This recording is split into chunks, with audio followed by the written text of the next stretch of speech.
Picture this. A Canadian family stands in their Toronto driveway, keys to a Detroit home in hand.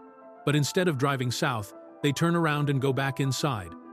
You're witnessing something unprecedented happening along America's northern border. Canadian migration to 10 major U.S. cities has collapsed by over 50% in just 3 years. This isn't just about economics anymore, it's about a fundamental shift in how 38 million Canadians view their American neighbors. Detroit, Michigan. Stand on the Ambassador Bridge connecting Windsor, Ontario to Detroit, Michigan, and you're looking at one of the most dramatic economic reversals in North American history.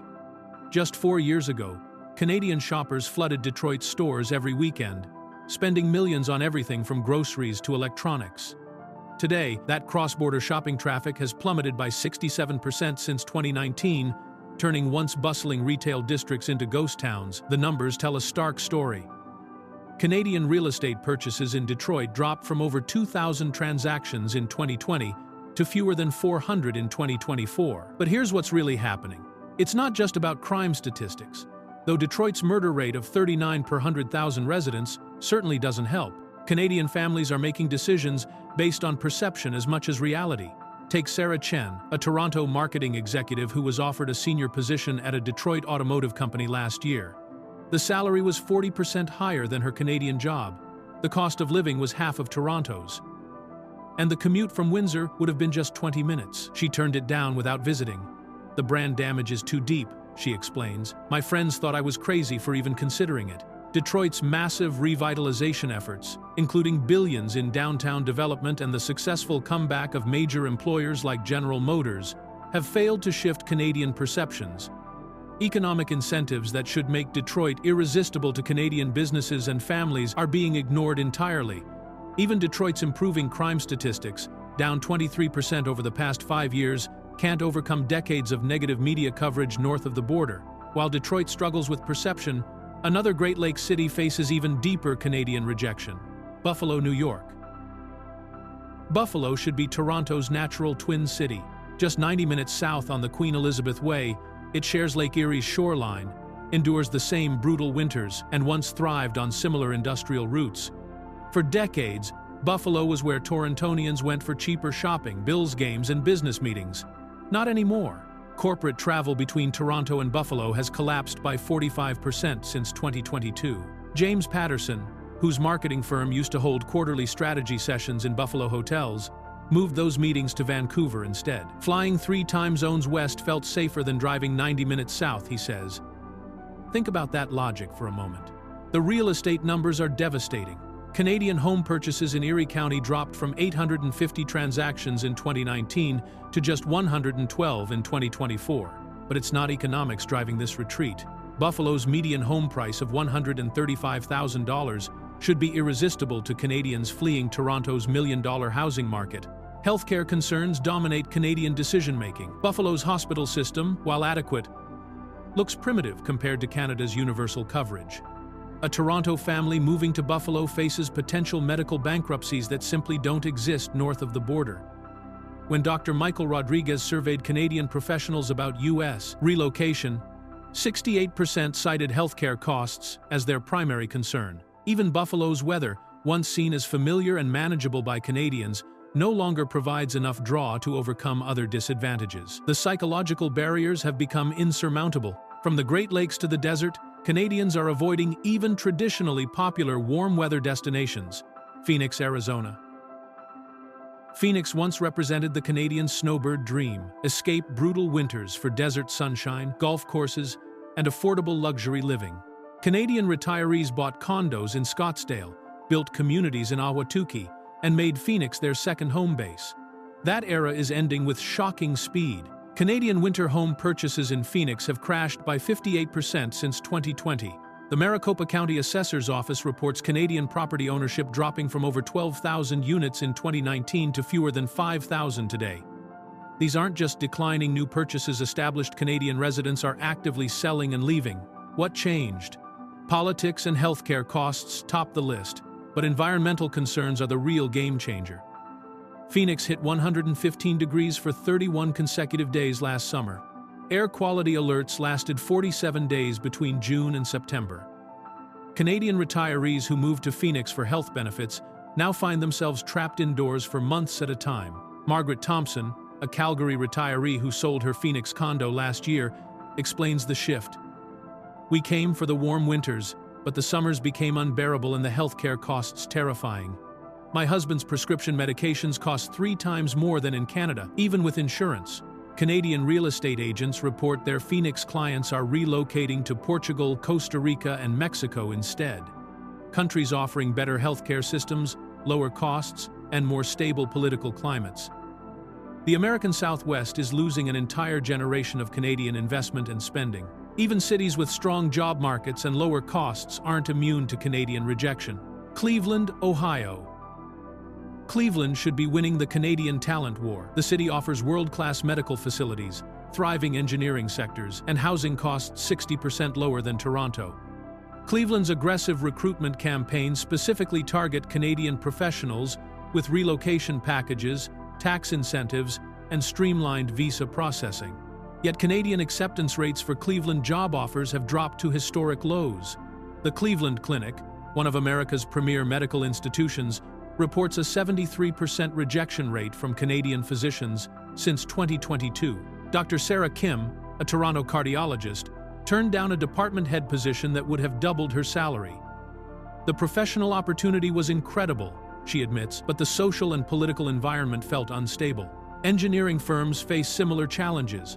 Canadian applications to Cleveland-based companies fell by 52% in 2024, despite a booming manufacturing revival and desperate need for skilled workers.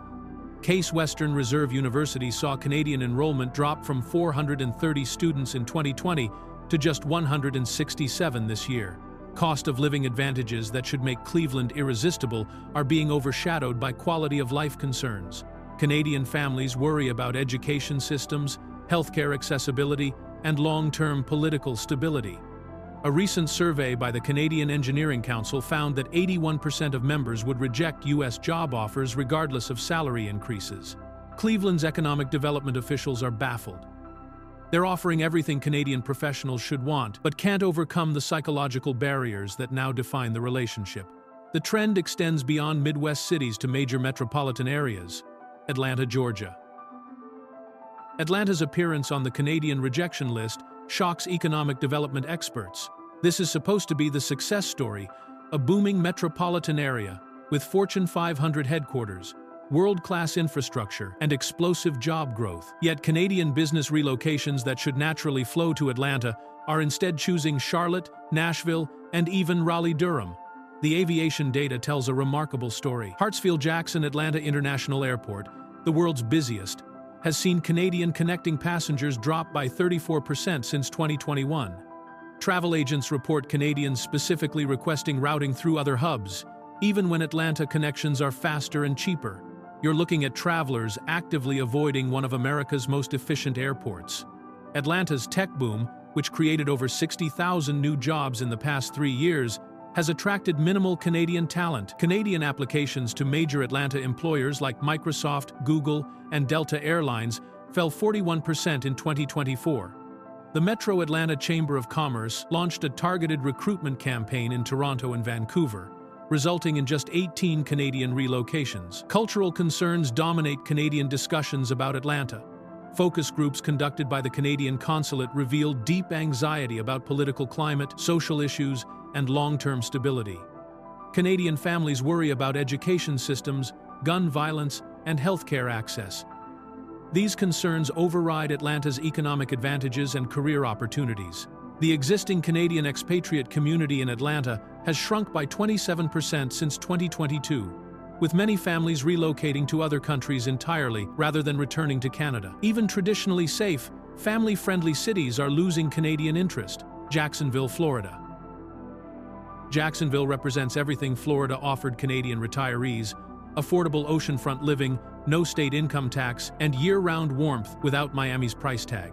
Canadian snowbirds discovered Duval County in the 1990s, building retirement communities along the St. Johns River and Atlantic beaches.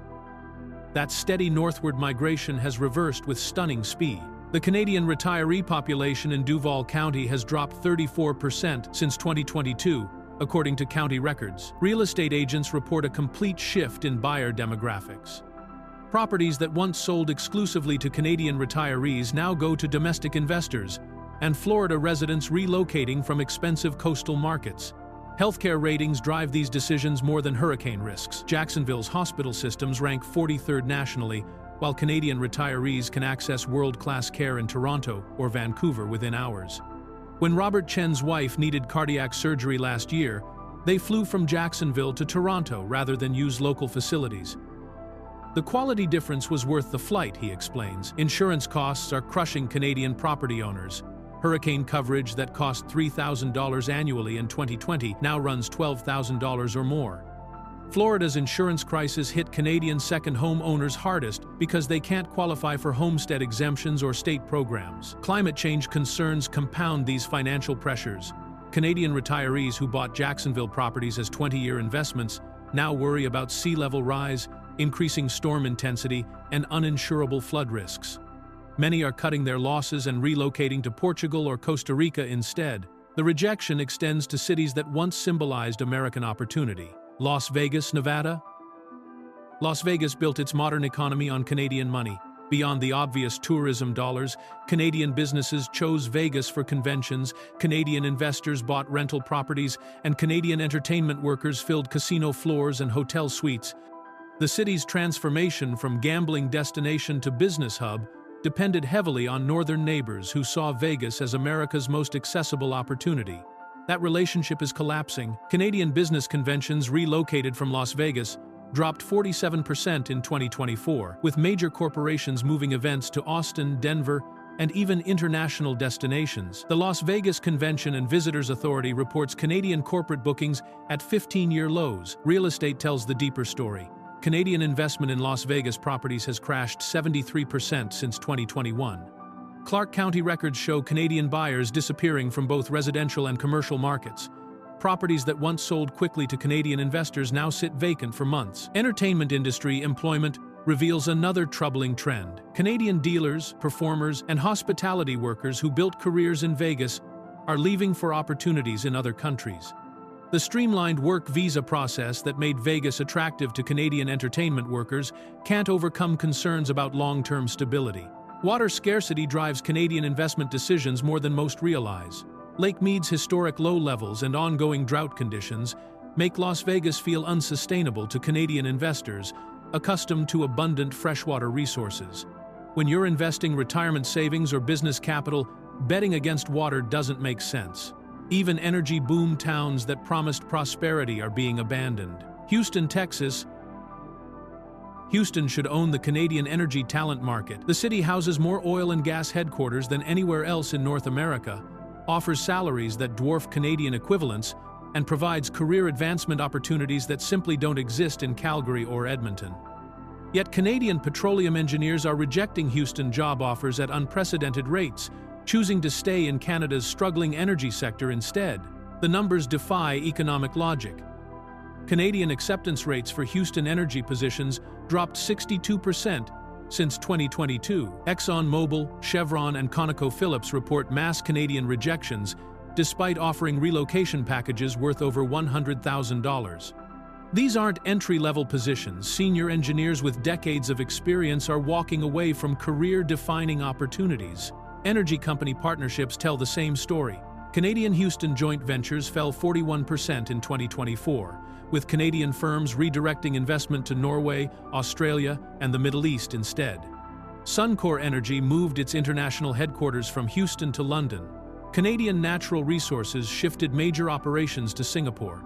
Even Houston's world-renowned medical center can't attract Canadian healthcare workers anymore. The Texas Medical Center, larger than downtown Dallas, used to draw Canadian physicians and researchers with cutting-edge facilities and research funding. Canadian medical applications dropped 57% this year. Dr. Michael Chen, a Calgary-based petroleum geologist, turned down a department head position at a major Houston energy company. The professional opportunity was incredible, but the social and political climate felt too unstable for my family, he explains. The pattern continues in unexpected places, including former Canadian favorites. Portland, Oregon. Portland once embodied everything environmentally conscious Canadians admired about America. The city's bike-friendly infrastructure, renewable energy initiatives, and progressive environmental policies made it a natural destination for Canadian professionals who shared similar values. Tech workers, environmental scientists, and sustainability consultants saw Portland as the perfect blend of career opportunity and lifestyle alignment. That attraction has evaporated. Canadian applications to Portland-based companies dropped 59% in 2024, with environmental consulting firms and tech startups reporting unprecedented difficulty recruiting Canadian talent. Nike, Intel, and Columbia Sportswear, companies that once drew heavily from Canadian universities, now struggle to fill positions with northern candidates. The homelessness crisis dominates Canadian perceptions of Portland. Visible encampments, public safety concerns, and deteriorating downtown conditions override the city's environmental credentials. Canadian families considering Portland relocations cite crime statistics and quality of life issues as primary concerns, even when job opportunities align perfectly with their values. Portland State University saw Canadian enrollment drop from 312 students in 2020 to just 97 this year. The University of Oregon reports similar declines, with Canadian students choosing universities in other countries rather than Oregon institutions. Tech sector data reveals the broader retreat. Canadian software engineers who once flocked to Portland's startup scene are instead choosing Vancouver's growing tech hub, staying close to universal healthcare and political stability. Climate change initiatives that should attract Canadian environmental professionals can't overcome concerns about urban decay and social problems. Perhaps most surprising is the Canadian rejection of America's most internationally connected cities, Miami, Florida. Miami should be the ultimate Canadian success story in America. This is where international business thrives, where luxury real estate attracts global investors, and where cultural diversity creates comfort for newcomers. Miami's position as the gateway to Latin America made it a natural headquarters for Canadian companies expanding internationally. Yet even this globally connected metropolis is losing Canadian interest at alarming rates. Canadian banking and finance operations are quietly relocating from Miami to Singapore, London, and Mexico City. Royal Bank of Canada downsized its Miami operations by 40% in 2024. Canadian pension funds that once used Miami as their Latin American investment hub now operate from other financial centers entirely. The luxury real estate market tells the most dramatic story. Canadian purchases of Miami properties over $1 million dropped 51% since 2021. Brickell Avenue condominiums and South Beach penthouses that once sold exclusively to Canadian buyers now compete for domestic and international investors from other countries. Even Miami's cruise industry is losing Canadian passengers. Port of Miami reports Canadian bookings down 37%, with travelers choosing Caribbean departures from Fort Lauderdale, Tampa, or even flying to European ports instead. Climate change concerns about hurricane risks and sea level rise influence these decisions more than cost considerations. The implications extend far beyond individual cities. You're witnessing the unraveling of economic relationships that took decades to build. Border state economies that depended on Canadian investment, tourism, and talent now face fundamental restructuring. The psychological barriers separating these once integrated economies may prove impossible to rebuild, reshaping North American demographics for generations.